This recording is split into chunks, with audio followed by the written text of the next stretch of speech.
Bismillahirrahmanirrahim.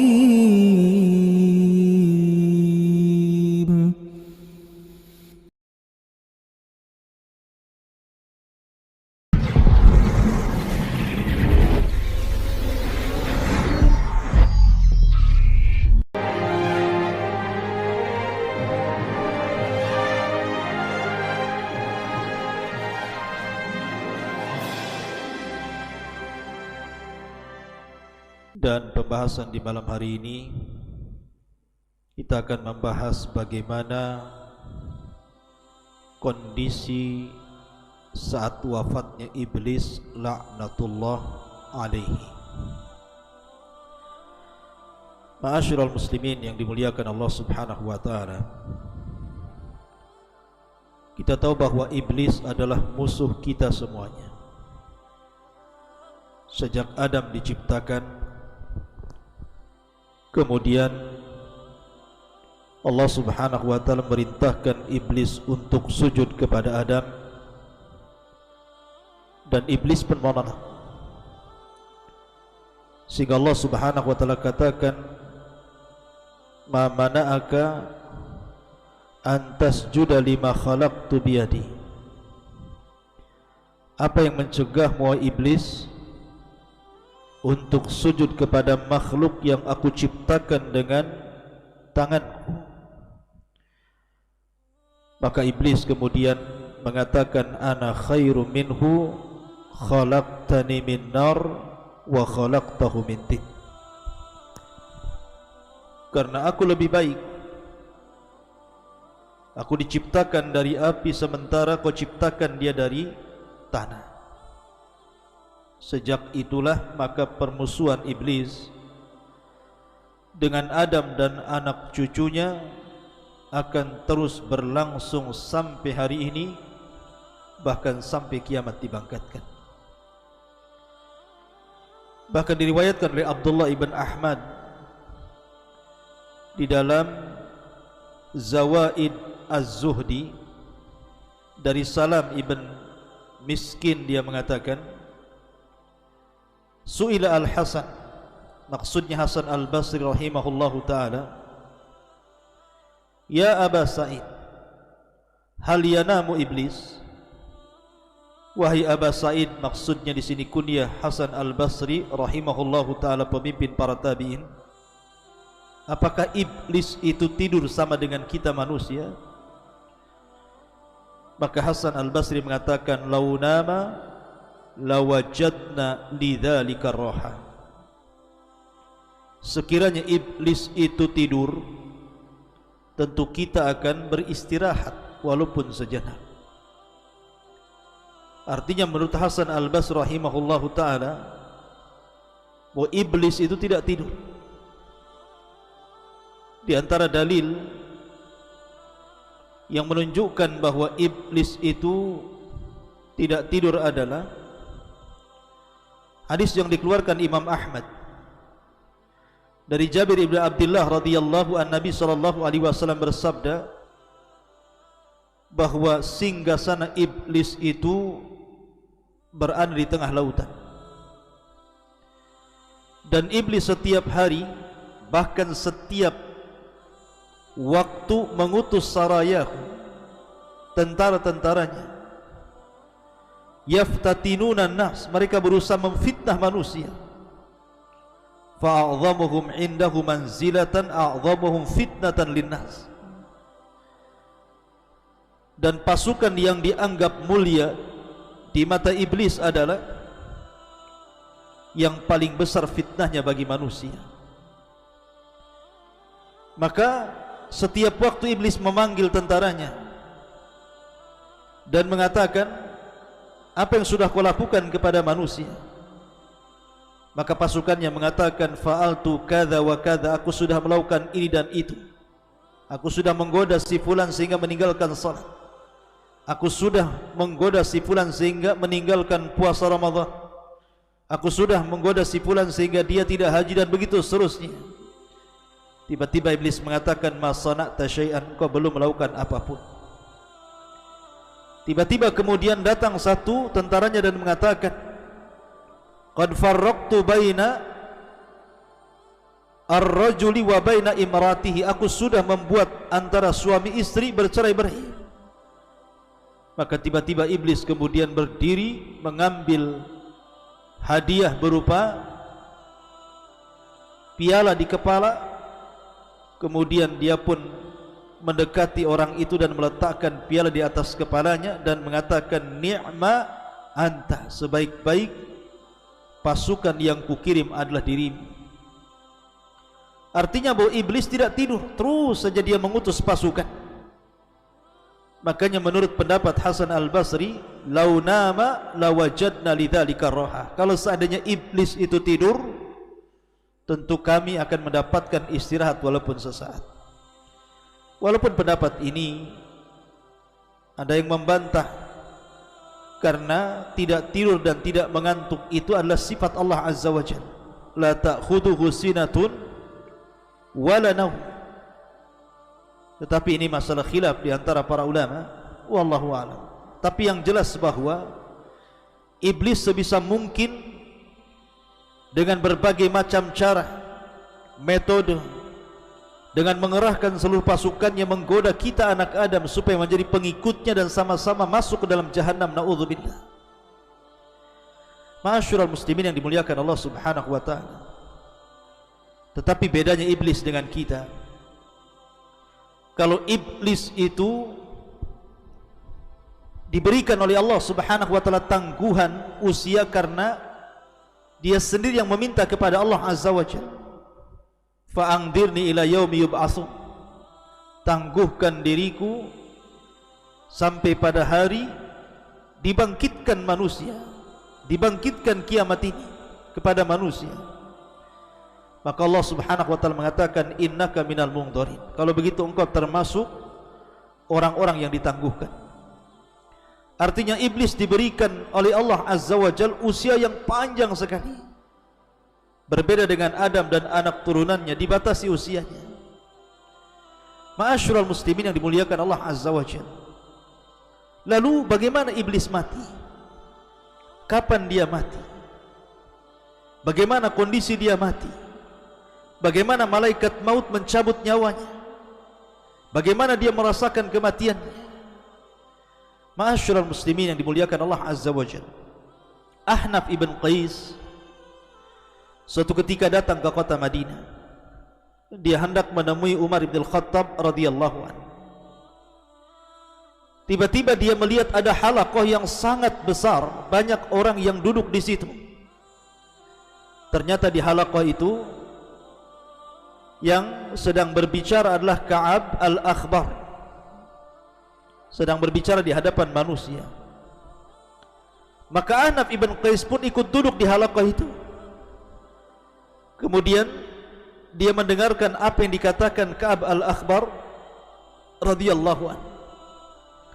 Dia mengatakan, lamma hadara Adam al-wafat, ketika Nabi Adam alaihi salatu wassalam menjelang wafatnya, dia mengatakan, ya Rabb, syayasmatu bi aduwi idza ra'ani mayyitan wa huwa mungdaru ila al-waqtil ma'lum. Ya Rabb, tentu musuhku akan senang, akan bahagia apabila dia melihat diriku meninggal dunia sementara ditangguhkan usianya sampai waktu yang ditentukan dirimu. Maka Allah Subhanahu wa ta'ala katakan, ya Adam, innaka turaddu ilal jannah wa yu'akharul mal'un ila nadhirati liyadhuqa bi'adadil awwalina wal akhirin alamul maut. Wahai Adam, tenang saja, kematianmu engkau akan langsung masuk ke dalam surga. Akan tetapi si mal'un, si iblis itu akan diakhirkan sampai batas waktu agar dia merasakan sakitnya dengan jumlah orang-orang yang pertama dan yang terakhir. Bagaimana orang-orang itu merasakan kematian, itulah yang akan dirasakan iblis.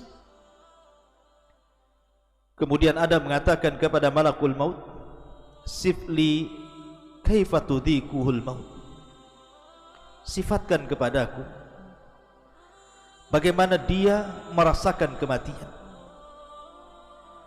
Falamma wasafahu, ketika malakul maut mensifatkan kepada Adam bagaimana kematiannya, maka Adam mengatakan, Rabbi hasbi hasbi, cukup ya Rabb, cukup ya Rabb. Maka ketika itu manusia yang hadir di halaqah Ka'ab al-Akhbar pun kemudian menangis. Kemudian mereka mengatakan, ya Aba Abdurrahman, hadithna kaifa yadhukul maut. Wahai Aba Abdurrahman, ceritakan kepada kami bagaimana iblis merasakan kematian. Tetapi Ka'ab al-Akhbar enggan untuk menceritakannya, sehingga manusia merengek-rengek kepada Al-Akhbar. Ka'ab al-Akhbar ini, ceritakan saja kematiannya kepada kami. Maka dia pun menceritakan dan mengatakan, idza kana akhirud dunya wa qarubatin nafkhah fa idzan nasu qiyamun fi aswaqihim wa hum yatakhasamun wa yattajirun wa yatahaddatsun id bihaddatin azimatun yus'aku fiha nisfu khalaiq fala yafiquna minha miqdara thalathati ayyam wa nisful baqi minan nas tadhalu uquluhum fayabkuna madhushina qiyaman ala arjulihim kal ghanami al fazi'ati hina tarassabuan. Kata beliau, ma'asyiral muslimin yang dimuliakan Allah Azza wa Jalla, ketika dunia sudah berada di akhir-akhir dan tiupan sangkakala sudah dekat dan siap ditiupkan, tiba-tiba manusia, sebagian mereka sedang berdiri di pasar-pasar mereka, sebagian mereka sedang bertengkar, sebagian mereka sedang berjual beli, sebagian mereka sedang berbincang-bincang. Tiba-tiba kemudian mereka mendengar suara guntur yang menggelegar. Maka separuh dari makhluk pun pingsan, dan mereka tidak sadar kecuali setelah 3 hari. Dan sebagian manusia yang tidak pingsan, mereka bingung, mereka linglung, mereka berjalan ke sana kemari tidak jelas tujuan. Mereka ketakutan seperti kambing yang sangat ketakutan ketika melihat binatang buas. Lah ketika manusia sedang seperti ini, maka tiba-tiba mereka mendengar suara guntur di antara langit dan bumi, dan tidak ada satupun di permukaan bumi yang hidup kecuali Allah wafatkan.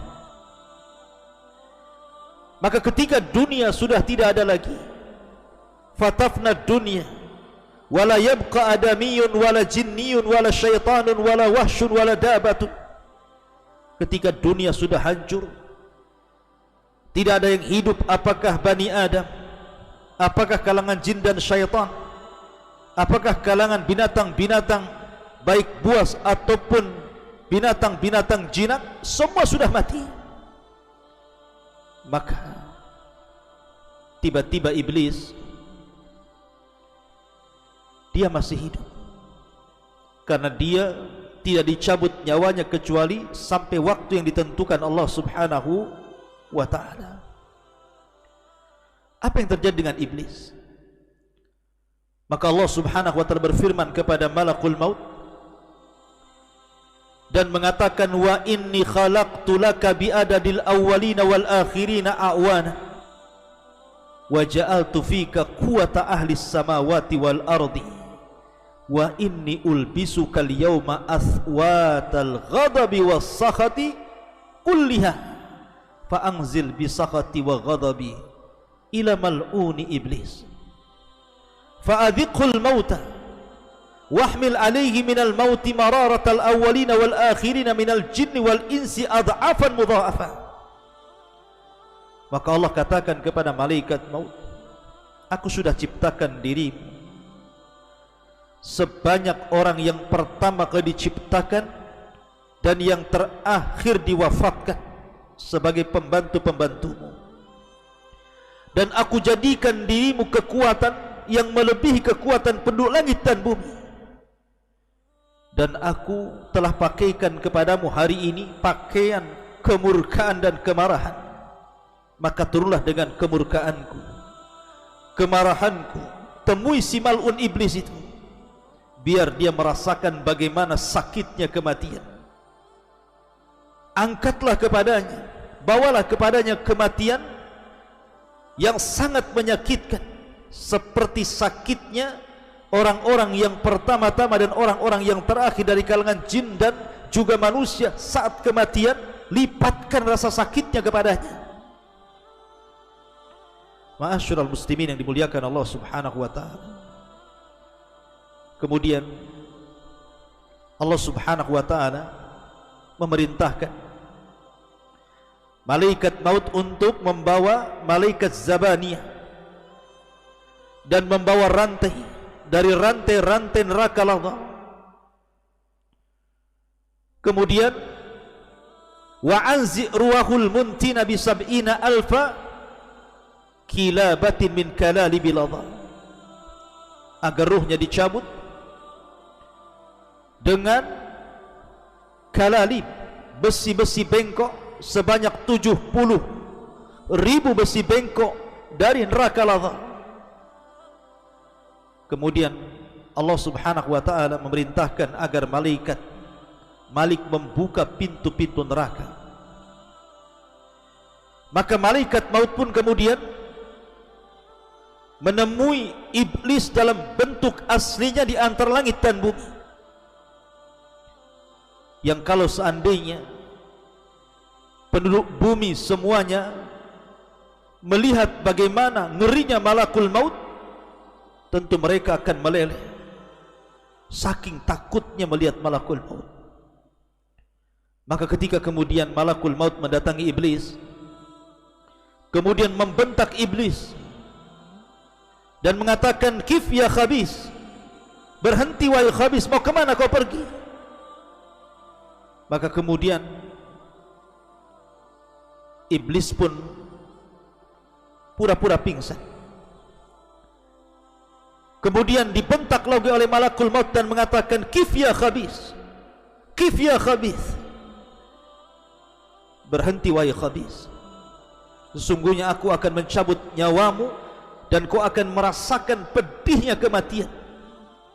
Maka iblis pun kemudian lari ke arah timur. Ternyata malaikat maut sudah ada di hadapannya.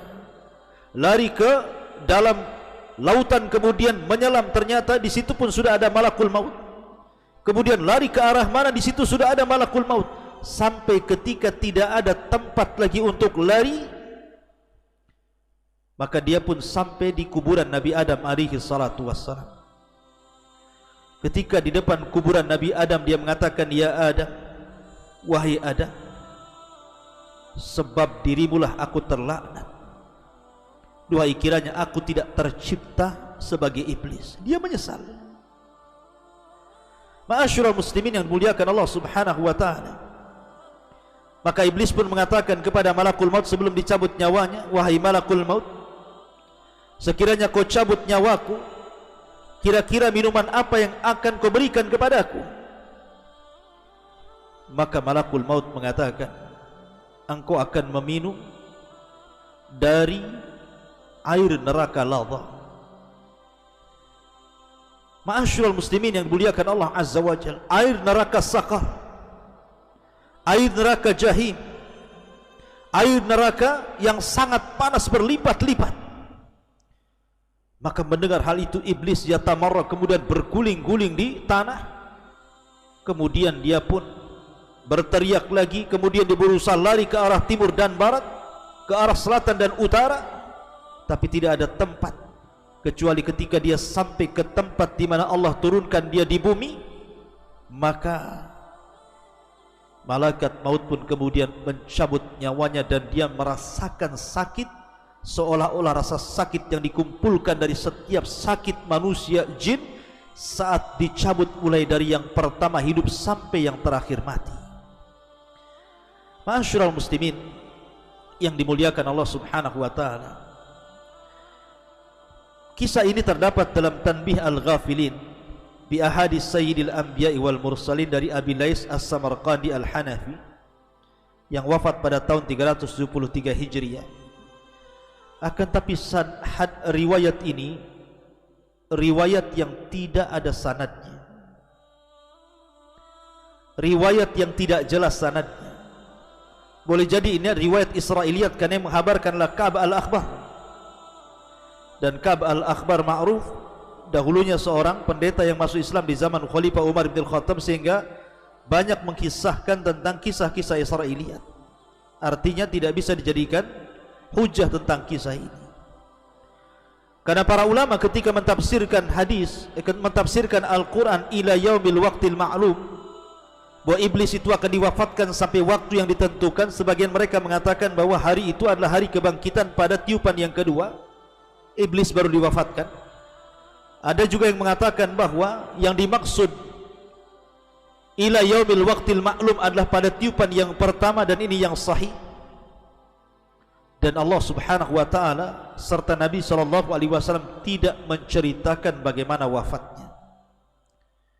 Sebagaimana dijelaskan banyak ahli tafsir, di antaranya pendapat jumhurul ulama ketika mentafsirkan ila yaumil waqtil ma'lum ai ila nafkhatil ula, sampai kepada tiupan sangkakala yang pertama ketika manusia dibinasakan, jin dibinasakan, malaikat juga dibinasakan, maka iblis juga dibinasakan.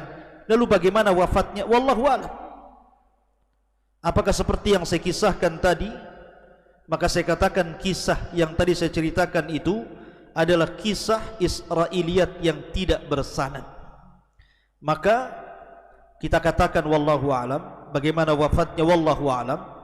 Yang jelas Allah Subhanahu wa taala lebih paham dan lebih tahu bagaimana dia mencabut nyawa iblis laknatullah alaihi. Wallahu a'lam bishawab. Subhanallah bihamdika asyhadu an la ilaha illa anta astaghfiruka wa atubu ilaik. Allahu ta'ala. Assalamualaikum warahmatullahi wabarakatuh.